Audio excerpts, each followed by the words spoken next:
Então vamos lá, né, pessoal, dando continuidade aqui. Hoje nós estamos no tema 4 aqui da nossa apostila, né? Nós vamos falar de transe, né? Apesar que a gente já falou disso quando estava online, né, o pessoal lembra? Mas aqui nós vamos entrar, eles aprofundam bem mais a ideia de transe aqui nessas páginas aqui pra gente, né? Para quem não sabe, né, vou até ler aqui, ó, o conceito de transe, né? Que é um estado especial entre a vigília e o sono. Então, o que é o transe? É aquele momento que a gente está quase dormindo, mas está acordado ainda, né?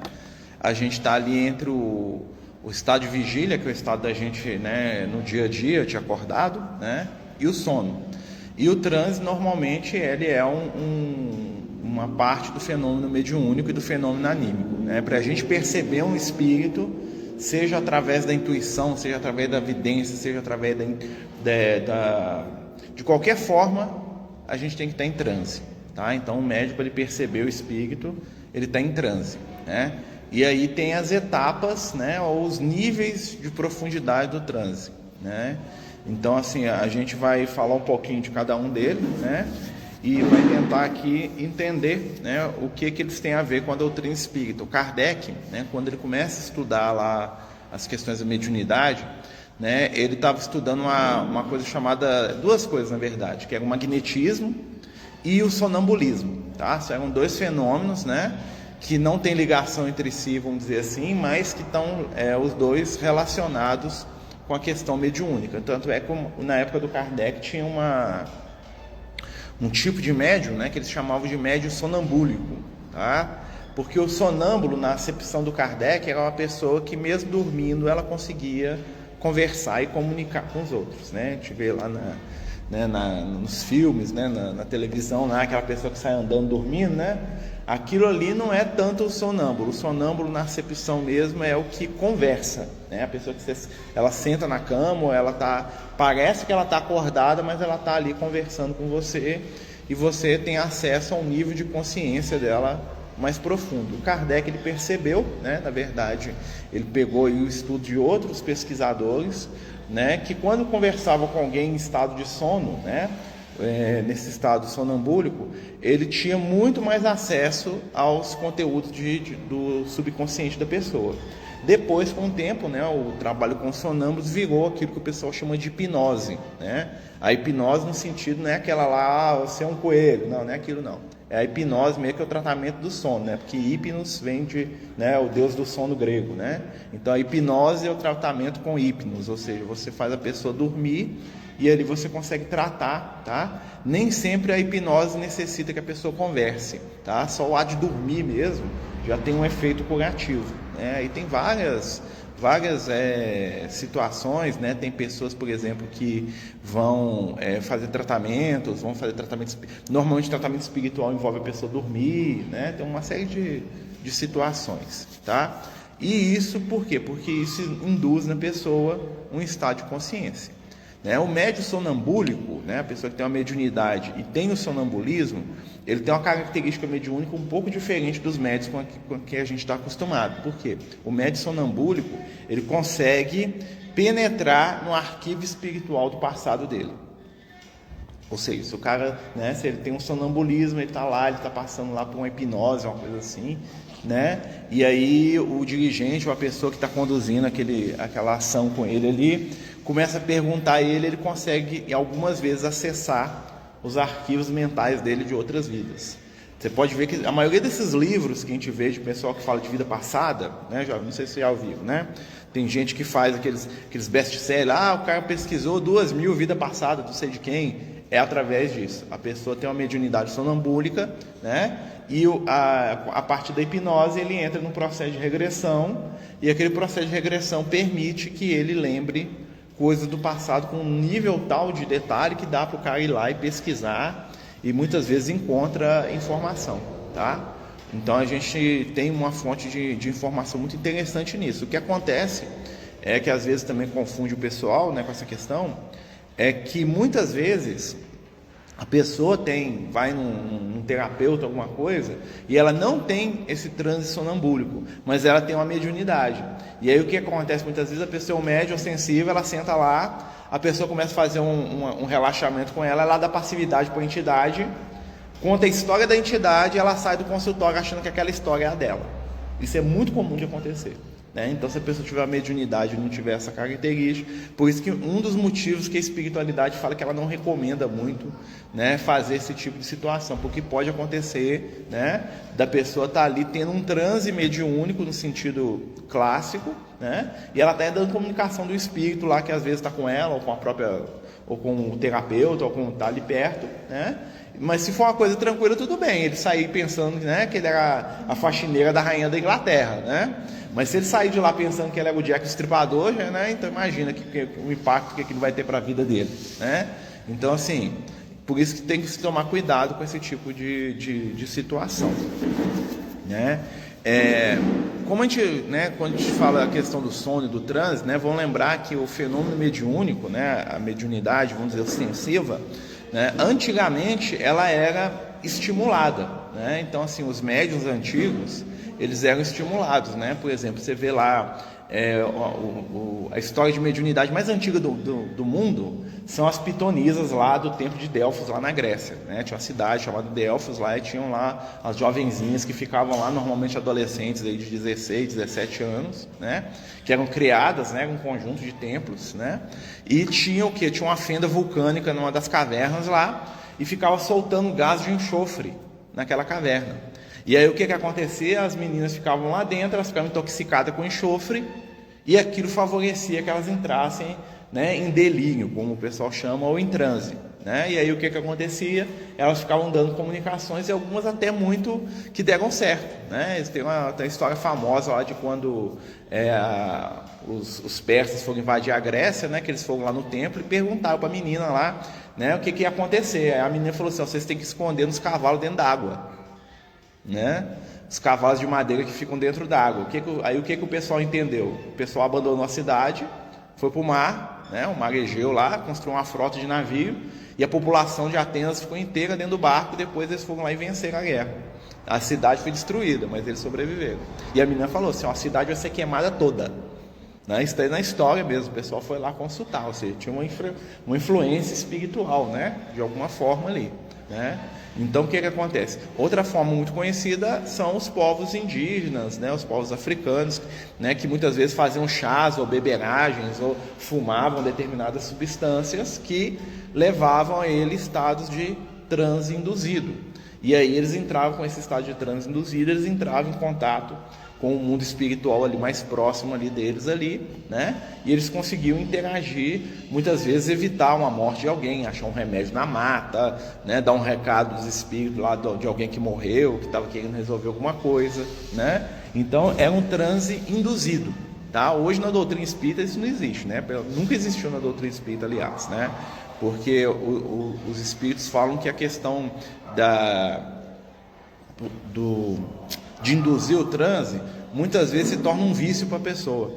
E aí a pessoa perde o controle daquela situação. Então você pensa o seguinte, é muito legal a jovem lá dar o seu oráculo lá do deus Apolo lá em Delfos lá, mas ela vivia ela vivia intoxicada de enxofre o tempo todo, porque ela ficava dentro da caverna lá, Então ela tinha uma vida que, ela não dava conta de sair daquele ambiente. Eles achavam que é porque o Deus não deixava, não, é porque ela estava tão intoxicada que ela não conseguia respirar puro lá fora, e normalmente morria jovem. Porque eles falavam que a glória do Deus consumia elas, porque o Deus chegava, o Apolo, aí falava através dele, e aí a energia do Apolo matava as meninas. Não é a energia do Apolo, era que a menina estava lá dentro do negócio, lá se intoxicando com enxofre, e ela morria jovem, não chegava a 20 anos. Então, mas aí eles interpretavam do jeito que eles davam conta. Mesma coisa, por exemplo, a gente vai ver um exemplo de transe aí, no dia a dia, o pessoal que bebe. O alcoólatra que conversa com o invisível, o alcoólatra que briga com quem não está lá, o alcoólatra que começa a contar história para quem está, que ninguém está vendo, que começa a correr das coisas, e isso em vários tipos de droga, seja lá o que for, realmente cria. Só que você, o que acontece? Isso cria uma sintonia inferior. É diferente o pajé lá da aldeia, que toma lá a beberagem lá para poder ver os espíritos, para salvar a vida lá da Índia que está com parto encruado lá, ou do cara que foi mordido por uma cobra, né? Do cara que bebe cachaça todo dia porque ele está curioso de ver os espíritos. Vocês concordam comigo? Então o que protegia eles no passado? É o objetivo daquilo, né? O cara só tomava aquilo no momento ali que, né? Tipo assim, é vida ou morte, nós precisamos falar com os espíritos. Aí o cara ia lá e fazia o cachimbo dele. Claro que alguns viciavam, né, gente? Aí ficava lá fumando aquele trem 24 horas por dia, né? Então, assim, tem um conteúdo moral nisso aí, né? No sentido que hoje, né, principalmente hoje, a gente não precisa mais desse tipo de envolvimento mediúnico, né? Então, assim, é mais fácil, por isso tem muitas religiões que ainda usam, né? Porque é mais fácil, né? Só que o mais fácil nem sempre é o melhor, né? Então você vê lá o pessoal que toma lá o chá de daime, aquelas coisas todas, tem gente que morre com aquilo, né? Então assim, é um trem que é um risco desnecessário. Se você concentrar, fechar o olho ali e tiver uma mediunidade, você vai perceber os espíritos do mesmo jeito. Talvez não num grau, né, tão espetacular como isso, mas você vai perceber, né? Então assim, não é necessário esse tipo de situação, né? E aí os amigos aqui no texto aqui, né, eles falam assim que o Leon Denis ele chama o transe mediúnico de emancipação da alma, né? Então vamos lembrar, o que é emancipação da alma? É naquele momento que o nosso corpo espiritual dilata, né? Lembra lá que a gente lá fazendo exercício de concentração, né? Então a gente senta lá para fazer o exercício de concentração, né? A gente começa o que a gente faz primeiro? A gente foca no nosso corpo físico, e à medida que a gente foca no nosso corpo físico, bem-vindos, amigos, né? O nosso corpo espiritual, que ele começa a dilatar. Aí eu começo a me sentir maior, né? Quem está lá no livro do André Luiz, Nos Domínios da Mediunidade, eles contam a história do Castro, né? Que é o médium, né? O Castro está lá na reunião mediúnica, né? Ele está iniciando lá, né? E aí tem um determinado momento lá que ele sai do corpo físico via desdobramento. O André Luiz fala assim: nossa, mas o que é isso? Né? Que ele vira uma coisa gigantesca, assim, um lado dele de uma cor, um lado azul, outro vermelho, se eu não me engano, né? E todo inchado, assim, parecia que ele estava 3 vezes o tamanho do corpo dele. O que é aquilo ali? É o corpo espiritual dele, né? O Leon Denis chama esse estado de transe, né? É a mesma coisa. Então eu estou em transe, meu corpo espiritual dilata, né? Vou imaginar que o nosso perispírito, né, que é o nosso corpo espiritual, normalmente ele fica imerso no nosso corpo físico. Você está dentro do corpo físico, como uma esponja mesmo, né? Nosso corpo físico seria uma esponja e o corpo espiritual seria uma água. Quando eu concentro, é como se eu espremesse a esponja. Aí sai aquela quantidade de líquido. Quanto mais eu concentro, mais sai. Claro que não sai igual a água, né? A gente pode imaginar, sabe aqueles brinquedinhos de menino que tem uns balãozinhos de goma dentro, que ele aperta assim, sai as bolinhas de dentro, é mais ou menos aquilo, só que para todos os lados, né? E é uniforme. Então assim, e o que acontece? Quanto mais o meu corpo espiritual dilata, mais eu consigo perceber o mundo espiritual, né? Tanto é que os espíritos superiores, eles usam essa capacidade para saber o nível evolutivo das pessoas. Tá? Né? Então, assim, por exemplo, né, o Chico Xavier, eles falavam que essa alga do Chico Xavier media 15 metros ao redor dele.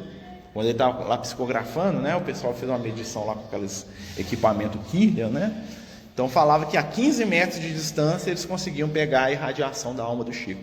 Ou seja, se você entrasse naquele ambiente onde o Chico estava, você já estava imerso dentro da alga dele. Por isso que ele lia o que as pessoas pensavam, o que as pessoas sentiam, né? Então você imagina o que é isso, né? Então assim, né, segundo o pessoal fala, Jesus, quando ele estava encarnado, a aura dele cobria a Palestina inteira. Imagina, Israel inteiro, né? E Jesus no plano espiritual, né? Porque ali ela estava mais apertada possível, né? Ali ela só cobria a Palestina, né?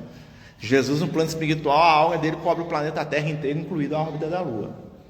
Ou seja, a Terra com a Lua girando e a alma de Jesus em torno daquilo de tudo. Então, aquele negócio lá que o Paulo fala, nele vivemos e nos movemos, não é brincadeira não, porque nós estamos imersos dentro da alma de Jesus, né? Claro que aí sintonizar com ela é outra coisa, né? Tem gente que morre de sede dentro d'água, né? Então, muitas vezes acontece isso com a gente, né? Mas isso tem a ver com o quê? Com o transe. E como é que a gente, uma coisa para a gente poder entender o foco do transe? O foco do transe é o pensamento. Apesar de ter um estado físico do transe, que é esse estado, né, entre o acordado e o dormindo, né, como é que eu melhoro essa questão do transe? O pensamento. Porque quando eu dilato a minha aura, ela vai para aquilo que eu desejo, ela busca.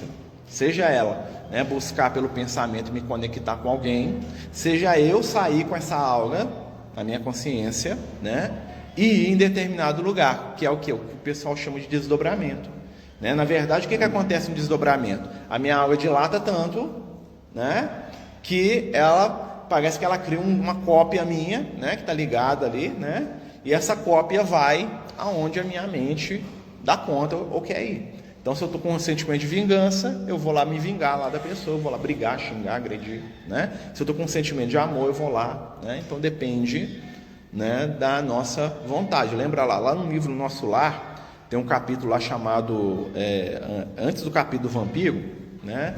Que é o capítulo da dona que vai chegar lá no Nosso Lar, lá cheio de aborto, né? Que ela matava os meninos, nem aborto, ela matava os meninos ao que nascia, muito pior, né? O que acontece? Ela chega no plano espiritual. Antes dela chegar, o André Luiz vê uns espíritos passando assim, uns trem muito finos, assim, né? E fala: que é isso? Ele fica até com medo, arrepia todo, ele fica com medo. Fala: que é isso? Né? Aí o companheiro que está com ele, se não me engano, o Tobias, fala assim: são emissários espirituais de alta evolução que estão encarnados e que durante o sono do corpo físico, eles voltam para as esferas iluminadas para poder entrar em contato com a espiritualidade. Então eles estavam vendo eles passando pelo nosso lado, tipo assim, o André Luiz na sacada lá de uma das regiões lá das colônias, né? E ele vê um tanto de faixa de luz assim, tipo uns fios prateados correndo assim, passando pelo nosso lado e subindo, né? E ele vê tipo umas formas meio humanoides assim, espichadas assim, por isso que ele fica com medo. Fala: que é aquilo, né? E aí o espírito fala: eles estão dormindo, são espíritos muito evoluídos, né? Que estão indo para as esferas iluminadas para fazer alguma coisa que a gente nem imagina o que é. Ou seja, dormiu o corpo deles, eles saem do corpo e vão espichando o corpo espiritual, e eles chegam lá nas esferas que estão acima do nosso lar, né? Aí o André Luiz fala assim: nossa, mas será que a gente poderia saber o que eles estão fazendo? Ele fala: se você se aproximar deles e tiver nível evolutivo para entrar em contato, você pode saber, né, os objetivos superiores desses irmãos, mas com certeza é coisa boa, porque eles não estariam indo tão alto se não fossem, né? Isso é um fenômeno de transe. Às vezes a pessoa está lá, dorme, aquele menino lá com o olho aberto assim, né? E o espírito dele está lá subindo para as regiões espirituais.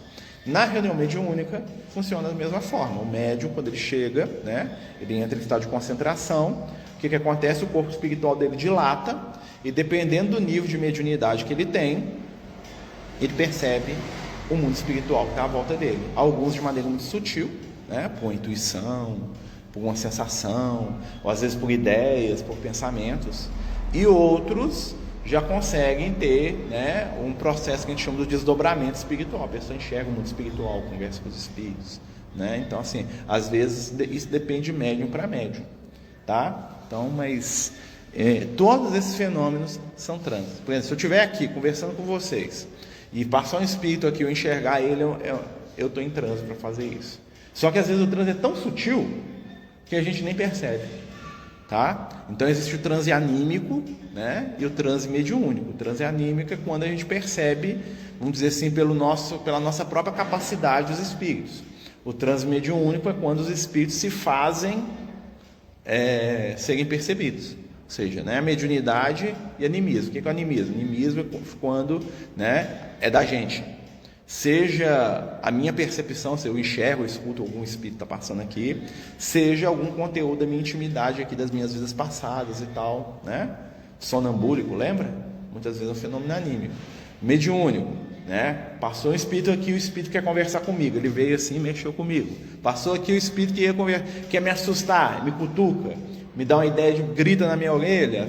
Isso é um fenômeno mediúnico, tá? E todos os dois fenômenos precisam, não tem como ter sem entrar em estado de transe, né? E é interessante que esse transe anímico até os animais têm, porque os animais percebem os espíritos, né? Eles não percebem os espíritos como nós, tá? Porque os animais, eles não percebem os espíritos de maneira inteligente, ou seja, eles não conseguem pegar o pensamento do espírito.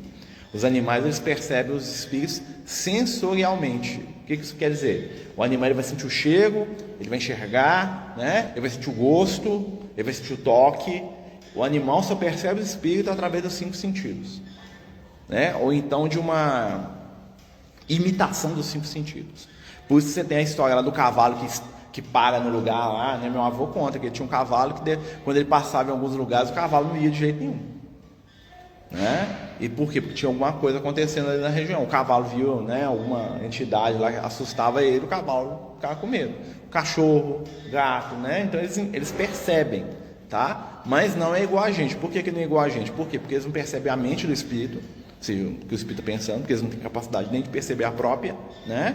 E segundo, o animal não diferencia um espírito de um encarnado, tá? Ele não sabe diferenciar. Então, se for um espírito de luz que chegar lá, né, e passar a mão nele, ele vai fazer lá igual se fosse eu, né? Eu já vi isso lá em casa muitas vezes. Minha gatinha deita na cama assim, ó, né, que agora é minha cama, né? Aí deita ela e o outro gato lá. Aí chega o Lucas, assim, o Lucas vai pôr a mão na cabeça dela, assim, passa a mão na cabeça dela assim, ela arrepia todinha, como se fosse uma pessoa encarnada, porque para ela é uma pessoa, ela não tem esse diferencial, ela percebe. Por que eles assustam às vezes? Porque às vezes é um espírito que tem uma aparência muito agressiva, né? E o animal sabe definir o que é uma coisa agressiva ou não, né? Então, se alguém se postar de maneira agressiva com um bicho, ele vai saber que aquilo ali é uma ameaça, tá? Mas ele não tem vamos dizer assim, uma percepção mais profunda do que isso, né? Porque ele não entende o mundo espiritual. Para ele, o mundo, tanto é que um animal no mundo espiritual, para ele está no mundo material, é a mesma coisa. Se levar o meu gato lá pro nosso lar, né? Ela vai fazer a mesma coisa que ela faz aqui, vai dormir na cama de alguém, vai deitar, vai querer comida, vai fazer tudo igualzinho, vai beber água, vai fazer tudo. Porque para ele, aquele ambiente e o outro que ele estava aqui no plano físico não tem diferença nenhuma, como para muito encarnado, tá? Então, isso tudo tem a ver com transe. A percepção espiritual, ela só existe quando nós estamos em estado de transe, tá? Então, isso aí é uma coisa para a gente sempre lembrar. Percebeu o espírito? Então você está em transe. Qual que é o nível de transe que eu tenho? Isso vai determinar o nível da minha mediunidade, né? Então, assim, as pessoas que são... Quer ver um exemplo de um transe, né? Tipo esse que a gente estava falando do Chico, que muita gente tem e não percebe, são as pessoas que são muito empáticas. Sabe que é a pessoa que entra no lugar e sente tudo que tem no lugar? Normal, né? Então ela entra no lugar e ela sente a vibração do lugar. Normalmente, né? O que determina a vibração que chama a atenção da pessoa? O estado íntimo da pessoa. Então, se é uma pessoa muito depressiva, muito triste, todo lugar que tiver essa energia, ela vai perceber e vai passar mal. Por quê? Porque ela sintoniza rápido com aquela energia. Então, né? Então eu lembro que tinha uma companheira nossa aqui, que ela tinha uma mediunidade que ela percebia a morte dos outros. Todo mundo que estava doente, que estava morrendo, que estava com ela sentia. E ela sofria muito com isso. Ela chegava para visitar um tio, um primo idoso e tal, passava uma semana, o cara desencarnava, né? Ela percebia a vibração da morte, né? E ela tinha isso, né? Tipo assim, o sensor dela para isso estava sempre ativado, tá? Ou seja, ela estava em estado de transe constante com aquele, né? E o transe dela era direcionado por essa questão, né? E ela tinha uma dificuldade com a mediunidade. Ela falava comigo assim que ela não queria ser médium, que ser médium é muito ruim, que ser médium é a pior coisa do mundo, porque ela só vê coisa ruim, só vê a morte dos outros, né? E aí eu lembro que a gente estava conversando, e aí o Lucas falou assim, pergunta para ela se ela tem medo de morrer. Aí eu perguntei, ela falou assim, é a coisa que eu mais temo na minha vida. Eu penso na minha morte o tempo todo, eu tenho horror de morrer. Ou seja, ela tinha uma sensibilidade, e essa sensibilidade estava sendo direcionada pelo quê? Pela vibração que ela tinha do medo de morrer. Então, como ela tinha medo de morrer, todo lugar que ela entrava, ela sintonizava com o quê? Com morte. Tivesse 5 pessoas, uma ali desencarnando, morre e não morre, e 3 extremamente felizes, ela não ia perceber os felizes, ela percebeu que morrer. Por quê? Porque aquilo chama a atenção da realidade de intimidade dela, né? Tem aquela frase lá do Emmanuel que fala assim, vivemos em espírito onde projetamos o nosso pensamento. Olha só a frase, né? Então, aonde que ela vive em espírito? Cercada da morte. Não é porque os espíritos estão morrendo vão contar para ela, não é porque o espírito, né, os mentores num ato mórbido, né, vai morrer alguém, corre lá e conta para ela. né? Chega, seu fulano, vai morrer mais um aí, viu? Né? Ó, tô sabendo que vai morrer, corre lá, vai lá que ela precisa saber disso. Não é isso não, tá? Porque muitas vezes, né, a gente entende que a espiritualidade trabalha, né, essa energia com a gente dessa forma, né, que os espíritos trazem para a gente as percepções. Não, quem escolhe o que perceber é a gente, né? Um outro fenômeno de transe para a gente poder entender: inspiração do cientista.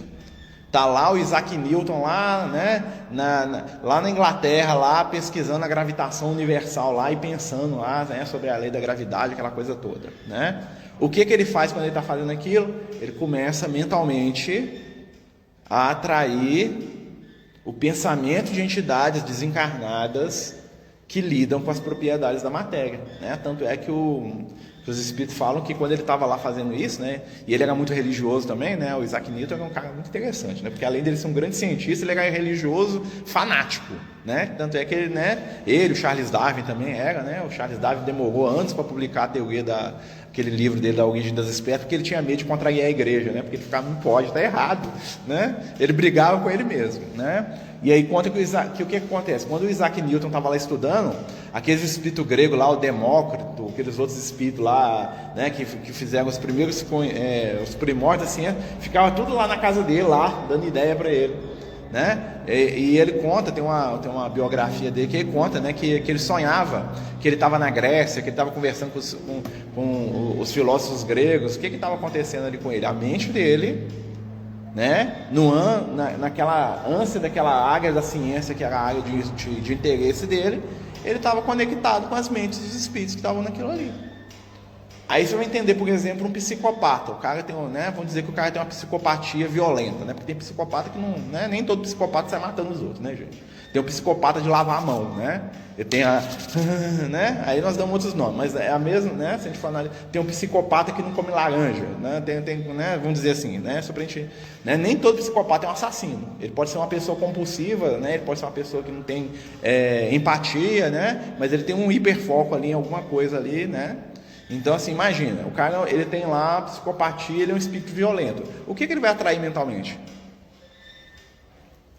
Espíritos, né, desequilibrar. Imagina se ele é um médium, se ele tem uma percepção mais afinada no mundo espiritual, ele vai se ver cercado o tempo todo, né, por aquilo que normalmente nas entrevistas lá com os psiquiatras, psicólogos, né, as vozes de comando, o fulano de tal que mandou ele fazer, o fulano de tal que falou que se ele matar 15 Deus vai ficar feliz com ele, não sei o que, não tem umas histórias assim.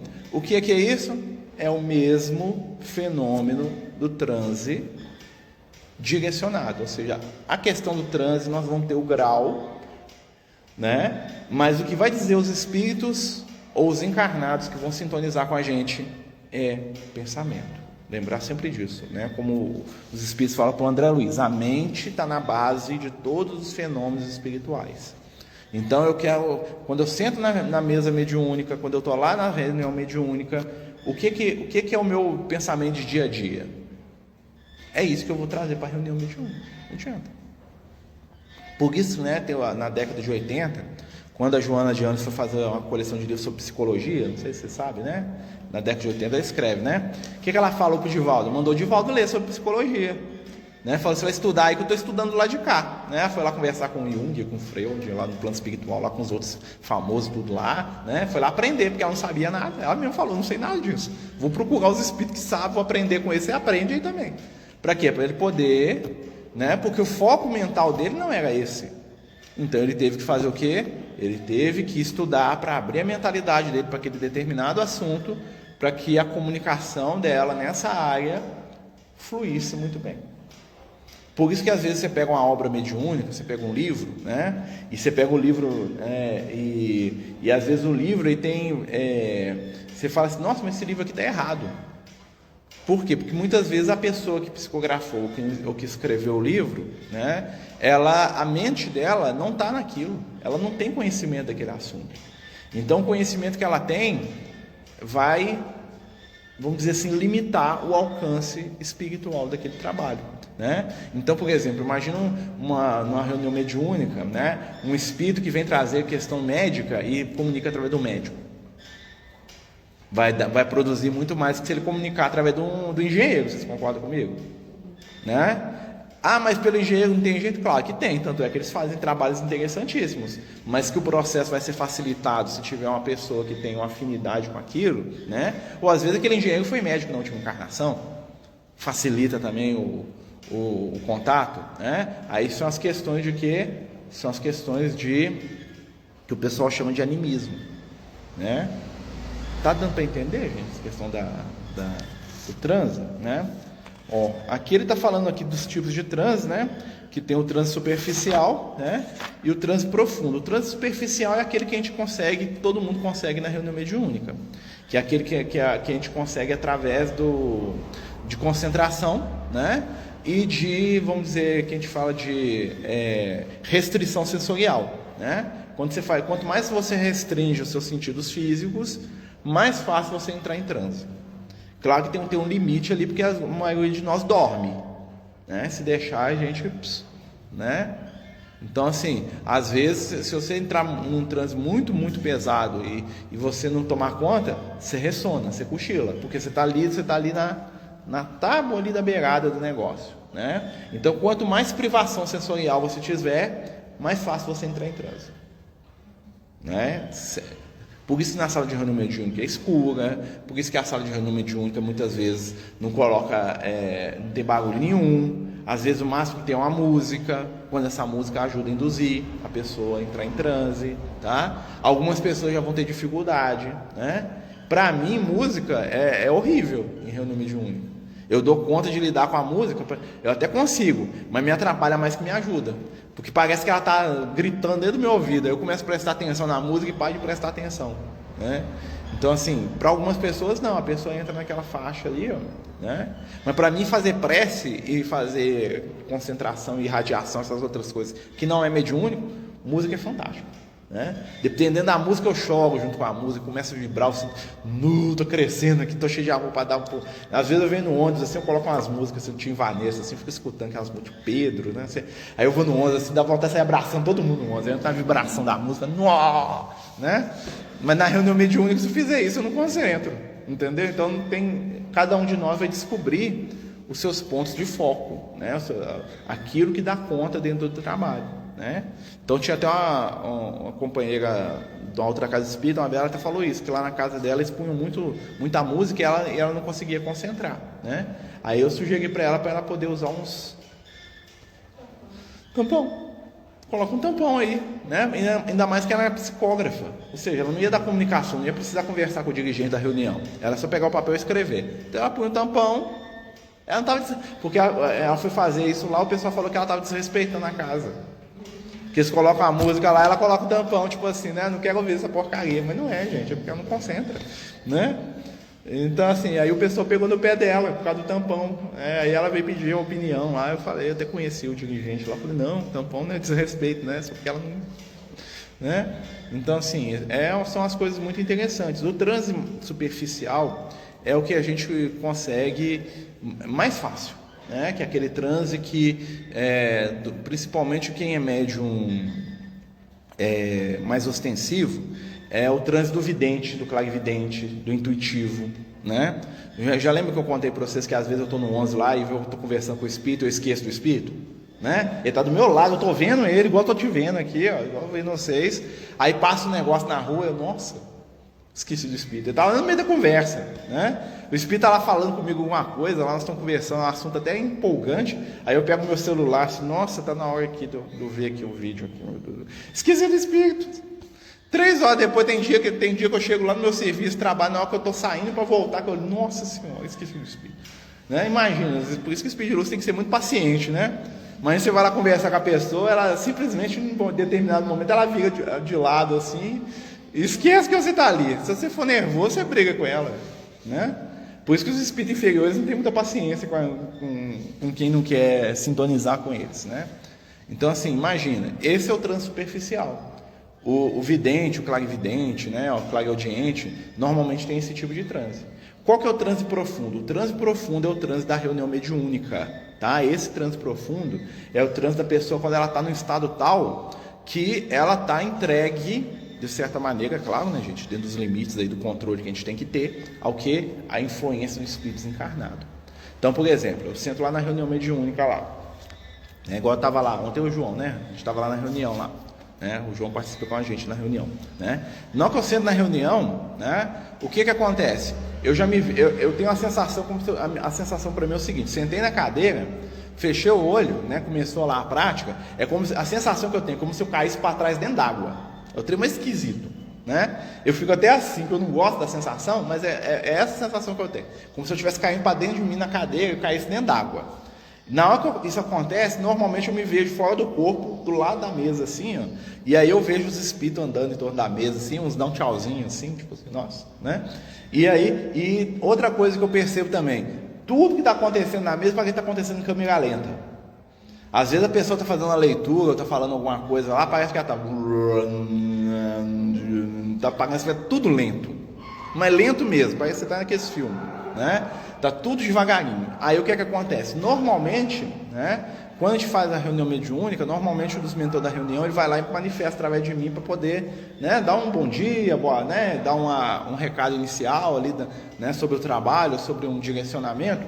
Quando isso acontece, a sensação que eu tenho é que tem um monte de formiga na minha boca, trem mais esquisito, parece que tá andando um monte de bicho na minha boca, né, e eu tô me vendo falando. Porque eu vejo o espírito comunicando através de mim. Quando eu estivesse aqui olhando assim, ó, e eu estou aqui sentado aqui, o espírito falando, né? Então, assim, normalmente, aí o que acontece? Aí quando a reunião começa, normalmente o que eu sinto? Os espíritos que estão comunicando através de mim, eu vejo eles do lado de fora. Eu vejo a mim, o espírito comunicando, e eu do lado de fora vendo os dois. Eu estou olhando para aquilo. Isso quando eu não vou fazer alguma outra coisa com os espíritos lá, vem cá que você vai doar umas energias aqui, nós estamos com um doente aqui, dá umas energias de encarnado aqui, fazer umas transfusão. Vou te levar aqui num lugar aqui. E o espírito falando, e ao mesmo tempo eu sentindo o meu corpo e separado, um trem mais esquisito. E parece que tudo está em câmera lenta, sempre, né? Quando está quase no finalzinho da reunião, é que parece que a gente está acostumando com aquele estado, e aí parece que você está voltando, que as coisas estão funcionando do mesmo jeito, normal. Mas para mim, essa sensação é muito incômoda, né? Mas dá para perceber, quando é um espírito mais agressivo, né? Quando é um espírito mais calmo, dá para perceber tudo. Às vezes a gente está em alguma região lá do plano espiritual, lá fazendo algum desdobramento, e o espírito está comunicando, né? Aí eu fico assim, meu Deus, eu tinha que estar lá, mas eu estou aqui, mas eu estou lá também ao mesmo tempo. Aí os espíritos batem assim, meu filho, presta atenção, volta aí, né? Entra aqui na onda aqui da reunião.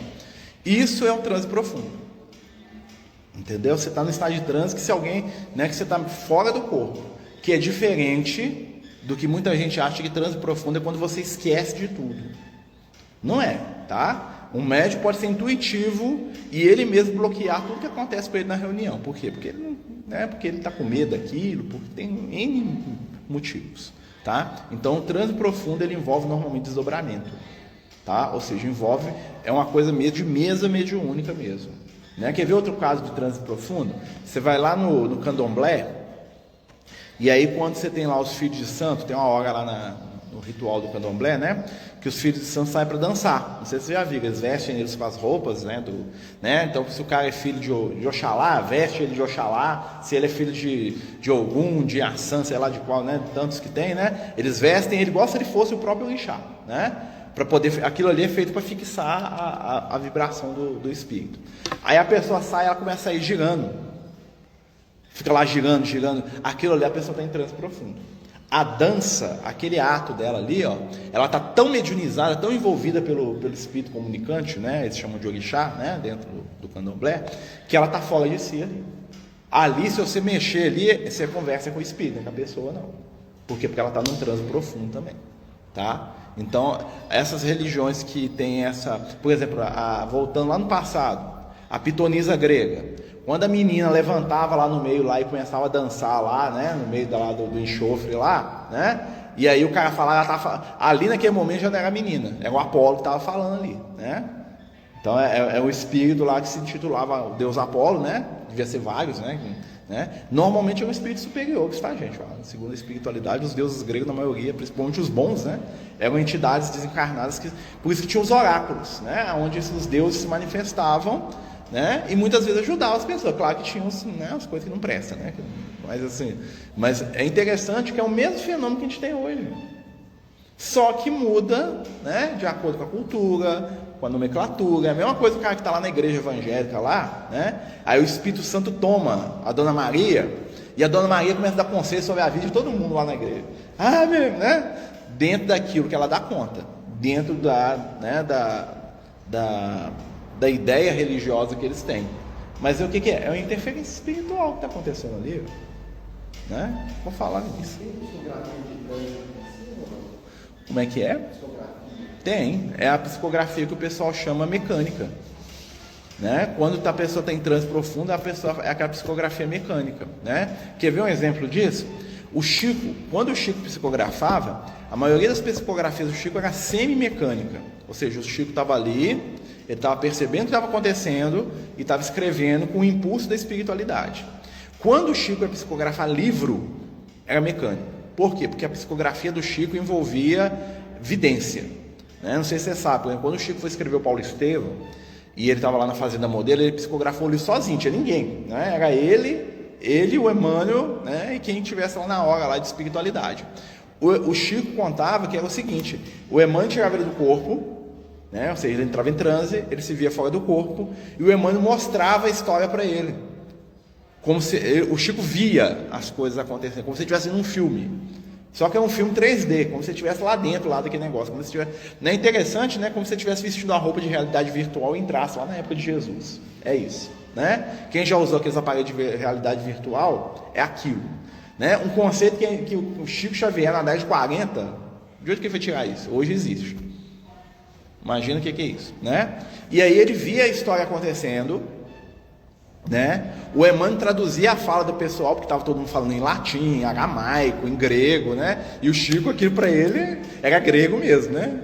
Então ele estava lá, o Paulo, né, conversando com Jesus em aramaico lá, e o que é isso, né? Aí o Emmanuel, mas ele sentia a energia das coisas, ele via o que estava acontecendo. E aí o que acontecia, enquanto o Chico estava vendo isso, o Emmanuel estava contando a história para ele, traduzindo, tá assim, o corpo físico dele estava lá escrevendo. Entendeu? Esse é um processo de mediunidade profunda. Ele estava num transe profundo, que normalmente não era o que acontecia durante as reuniões públicas de mensagem. Por quê? Se o Chico entrasse num transe muito profundo naquela reunião, como o Chico era muito empático, lembra? A aula dele pegava todo mundo. Imagina que tinha 100 mães lá querendo 100 cartas de 100 filhos desencarnados. E o Chico, que era extremamente empático, como é que ele ia filtrar aquilo tudo? Ele ia ser massacrado pela vibração, ele não ia saber quem queria atender, né? Naquele momento, o que acontecia? O Emmanuel bloqueava mesmo, o Emmanuel criava uma defesa ali, porque a reunião era em público, né? E o Emmanuel falava, esse e esse vão comunicar.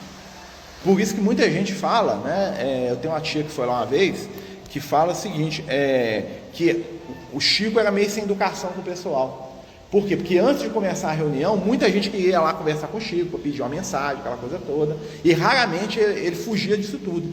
Por quê? Imagina, né? O Emmanuel tinha lá já separado quem quer comunicar, ele ia lá, põe a mão na mãe lá, abraçava aquilo lá, né? Ele sensibilizava com aquilo, desandava todo o trabalho da espiritualidade. Por quê? Porque tinha um objetivo ali, né? Então, assim, é uma questão muito interessante, e isso é um dos motivos para hoje a gente não tem mais reunião mediúnica aberta em público, tá? Principalmente reunião de desobsessão, antigamente tinha, né?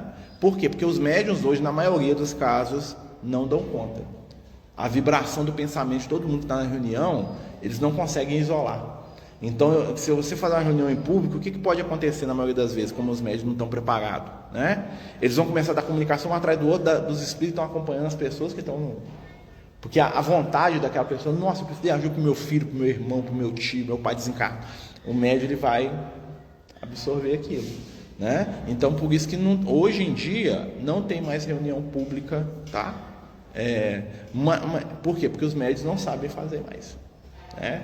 Eu acho até legal, acho até interessante, falar sinceramente, eu acho até, principalmente reunião de conteúdo positivo, tá? Não é reunião de desobsessão, não precisa xingar os outros mesmo, né? Que é uma coisa muito até assustadora. Você chegava lá, o espírito levantava, apontava o dedo para você, xingava você tudo, falava, você é assassino, você é bandido, imagina, a pessoa sai da casa espírita, né?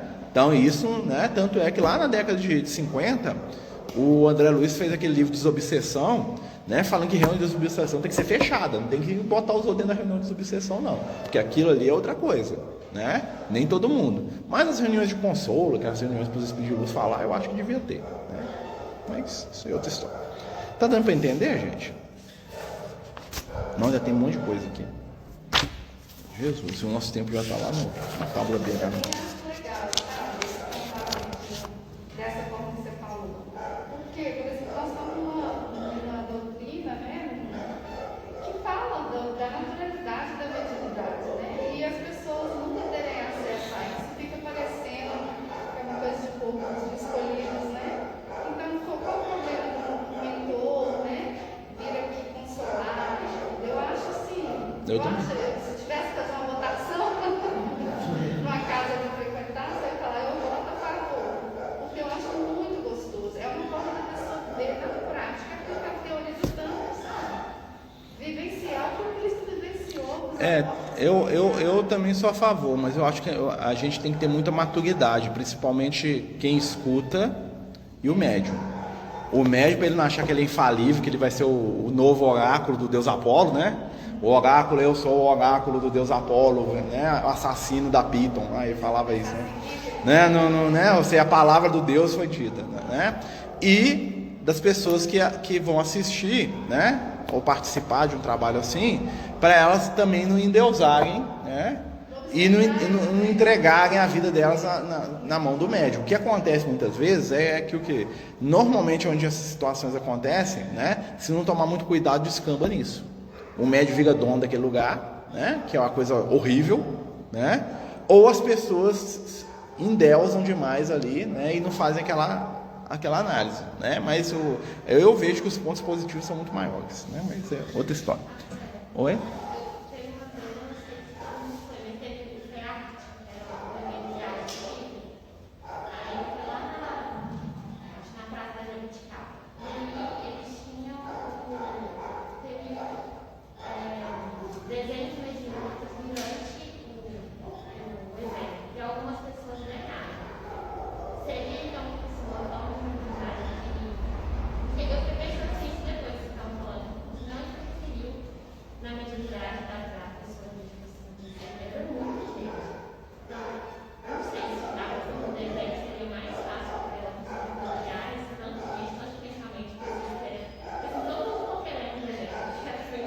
E a espiritualidade ajuda também, né?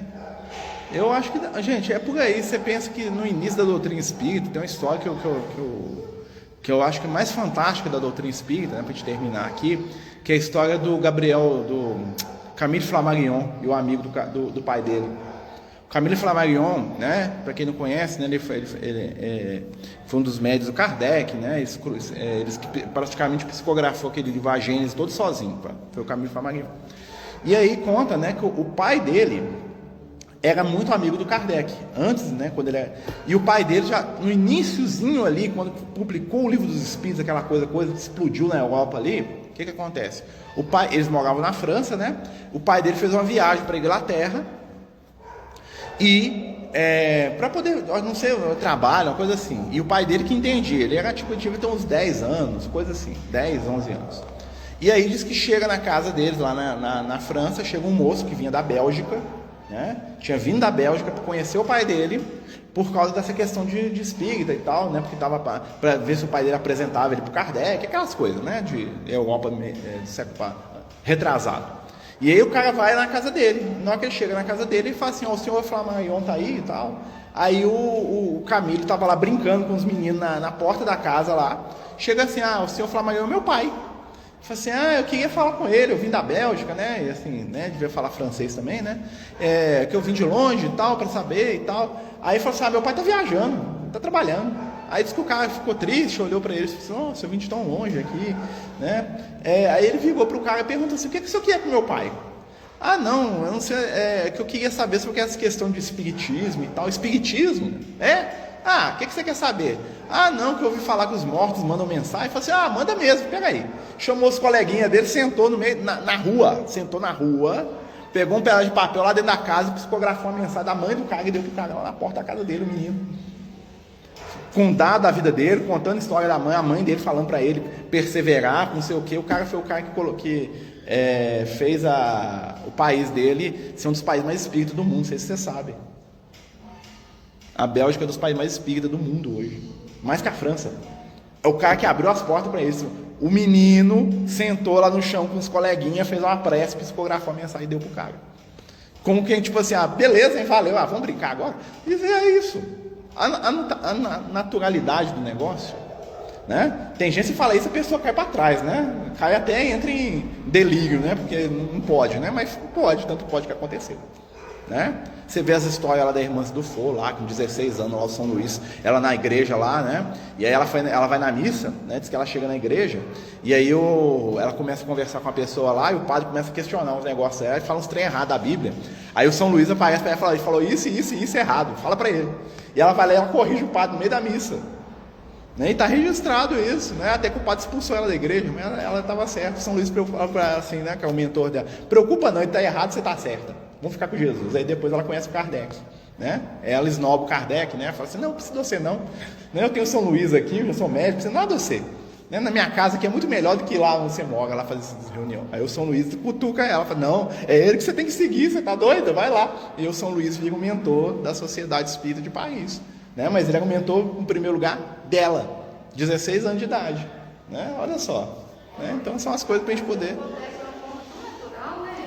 A naturalidade é sempre o melhor caminho da mediunidade, né, gente? A mediunidade, né? Isso é uma coisa até para a gente poder pensar e refletir, né? O fenômeno mediúnico, quando nós estamos conversando aqui, está acontecendo à nossa volta. Né? Vocês não estão percebendo, mas nós estamos todos envolvidos aqui pela energia dos espíritos. Não precisa a gente ir lá para a sala agora, porque a vibração e a corrente fluídica que está aqui em torno da gente, né? Está acontecendo. A simplicidade é a base de todas as grandes revelações espirituais. O que acontece é que depois algumas pessoas acham que tem que ser dono daquilo, e a pretexto de proteger, né, guardam aquilo dentro da caixa, bota a pitonisa, né, porque essas pitonisas lá, um dia a menina deve ter começado a falar um monte de coisa boa para os outros, eles decidiram que tinha que prender as meninas dentro da caverna lá, porque, né, senão vai que o Deus foge, né? E aí tem uma série de fatores, né? Porque elas tinham que ser a pitonisa de Delfos, né? Pensa nisso, né? Ela está aqui dentro, eu cobro para você ir lá conversar com ela. Então, se eu sou o cara que, né? Aí entra uma coisa chamada ânsia de controle. Então, aí o que acontece? A pretexto de proteger, na verdade, eu quero controlar aquele fenômeno para poder utilizar aquele fenômeno para ter os objetivos que eu quero. Às vezes são até bons, mas muitas vezes são objetivos escusos, né? E aí o que acontece quando você tem controle em excesso? Você começa a aleijar o fenômeno, né? Claro que você não vai deixar o desequilíbrio tomar conta, né? Mas controle é diferente de disciplina. A disciplina nasce do que? Da conduta moral do indivíduo. Por isso que aquela dona lá, né? Aquela dona que a minha avó me levava lá para benzer, né? Com todas as dificuldades que ela tinha, na hora que ela ia lá benzer, ela curava as pessoas. Por quê? Porque ela tinha uma disciplina espiritual com aquilo. Ah, mas ela era um ser perfeito? Não. Ela precisava estar dentro da igreja? Não. Ela precisava estar dentro da casa espírita? Não. Mas ela fazia o trabalho dela com amor. E quando ela pode ter certeza, né, quando ela chegar lá no plano espiritual e perguntar como é que foi a vivência mediúnica dela, ela vai estar, nota 10. Né? Porque ela veio com a proposta de trabalhar a benzeção. Ela não veio aqui para atrapalhar o desenvolvimento mediúnico das pessoas. Quando nós vamos estudar mediunidade, né, a gente sabe que as estruturas, por exemplo, tá aqui da casa espírita aqui, a casa espírita tem regras, né? Mesmo que eu seja o presidente da casa espírita, tem regra que eu não consigo quebrar, né? Por exemplo, igual essa questão da reunião, eu queria fazer isso aqui, eu nunca consegui, né? Porque gera tanta energia, tanta gente brigando por causa disso, que é melhor deixar de lado, né? Mas se um dia eu quiser fazer na minha casa, já é outra coisa.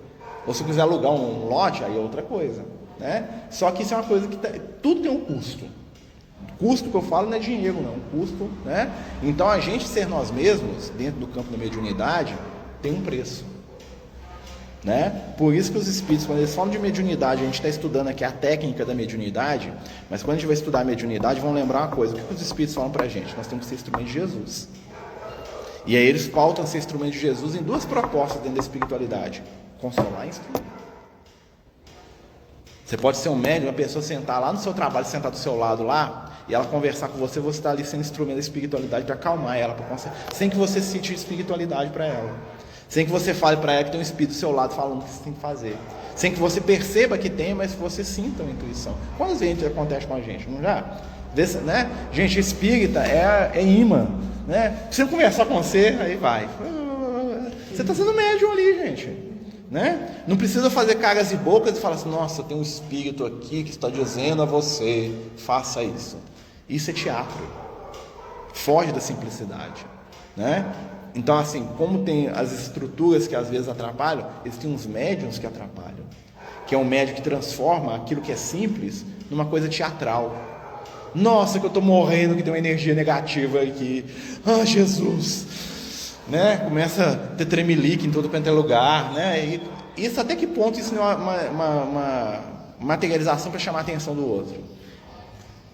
Tipo, você cuida de mim, me dá atenção aqui, que eu sou médium, eu sou especial, sou frágil. Segura na minha mão aqui, me dá um beijinho. Ah, que bom. Faz tudo que eu quero, né? Não posso ser contraguiado, sou médium. Tem gente que é assim, né? Tem muitos companheiros que estão dentro da mediunidade que se tornam pessoas infantilizadas, que agem como criança, porque a pretexto de perceber espírito, né? Tá sempre, meu Deus, que eu sou desequilibrado, que eu não posso pôr a mão nisso, que eu não faço aquilo. E tudo que a pessoa desagrada, o que ela faz? Ela usa os espíritos como pretexto. Aqui mesmo já aconteceu isso. Quantas vezes a gente estava aqui na atividade aqui da casa, aqui no sábado, aqui, ó, companheiros nossos que têm mediunidade, e tem mesmo, né? Viraram para mim e falavam aqui comigo: ó, tem que mandar esses meninos da evangelização calar a boca, porque está atrapalhando o trabalho da espiritualidade. Eu falei: é mesmo? Aqui dentro. O João já deve ter ouvido falar isso, né? Pessoas conversando muito alto, os espíritos estão achando ruim. Ué, eu não sabia que os espíritos preocupavam com, né? Num dia que um espírito iluminado achar ruim, porque tem uma criança gritando dentro da sala de evangelização, ou brincando, ou tem um trem errado com esse espírito pode ir embora, né? Eu prefiro que troque de espírito, né? Mas na verdade o que acontece? É a própria pessoa que tem dificuldade de lidar com aquilo, né? Que usa dos espíritos para poder dar sustentação naquilo que ela está falando. Vocês estão vendo? Então tem um outro lado também, né? Porque por isso que a gente tem que ter maturidade no fenômeno. Não adianta, porque você, né, imagina um médium desse tendo a palavra final em tudo. Vai gerar um desequilíbrio geral, porque tudo vai ser a opinião daquela pessoa. E quanto mais retrógrada é a opinião daquela pessoa, no sentido negativo, tá, gente? Tem coisa antiga que é boa, né? Jesus é bem antigo, né? E ele é bom pra caramba, a opinião dele, pelo menos, né? Mas tem umas opiniões antigas que você tem que jogar na lata do lixo mesmo. Já era para acabar mesmo, né? Mas imagina, isso tudo tem a ver com a questão da mediunidade, da energia, do transe, da vibração, né? E o que nós estamos falando aqui, ó, repercute, porque aonde a gente for depois que a gente sair daqui, nós vamos ser o quê? Multiplicador, né? Médium não é só aquele que senta na mesinha. O médium é aquele que se prepara para consolar e instruir com Jesus. E à medida que eu faço isso, a minha vida melhora, né? Eu sofro menos, né? E aí quando tiver uma regra que eu não concordo com ela, apesar da regra eu consigo fazer, né? O problema é não ter amor. Quando não tem amor, aí o negócio, né? Na época do Kardec tinha um negócio lá que eles amarravam os médios, né? Que eles tinham que testar os médios, né? Aí os caras amarravam o médio, botavam o médio dentro da cabine cheia de água, né? Amarravam o joelho do médio na cadeira para ele não bater, porque falava que as batidas na mesa eram o médio batendo no pé assim, ó, né? Que quando tinha a mesa gigante era o joelho do médio assim, ó. Ó, tem um espírito comunicando aqui. Mas tinha gente que fazia isso, gente, né? Ó, a mesa tá comunicando aqui, ó. Ó, não, é o meu joelho que tá batendo debaixo da mesa aqui, fazendo barulho. Tinha gente que fazia isso, né? Então, assim, tem que ter um equilíbrio muito grande, como também tinha os fenômenos reais, né? Então, quem gostava de ser o tal do Rudinho, né? Mas é o Rudinho que gosta de desmascarar médio, né? Aquele mago lá, mágico lá, americano famoso. Gente, vamos terminar, né? Eu acho que hoje nós não vamos ter prática, não. Passou da hora bastante, mas tá bom, né? A nossa prática, a nossa radiação vai ser agora. Vamos fechar todo mundo os olhos. respirar profundamente, sentir neste momento, apesar do barulho, do movimento, a energia que flui à nossa volta. Perceber nas vibrações do bem e da luz, possibilidade de ajudar, de trabalhar, de fazer o bem. Vamos elevar o nosso coração em prece, agradecendo a Jesus pela possibilidade de nos reunir e de aprender. Mestre amigo, te pedimos que esteja conosco no movimento, na paz e na luz. Ajuda-nos, Senhor, a trabalhar, a construir e esteja conosco, hoje e em todos os momentos, através da prática, do amor e da luz. Que assim seja, graças a Deus. Então é isso, gente. Hoje nós... Os Amigos do Caminho apresentam sua primeira obra literária, Versos do Caminho, uma compilação das mensagens do nosso amigo espiritual Lucas, à venda pelo WhatsApp 31 98827 3218. Toda a renda será destinada para o projeto Neurodiversos.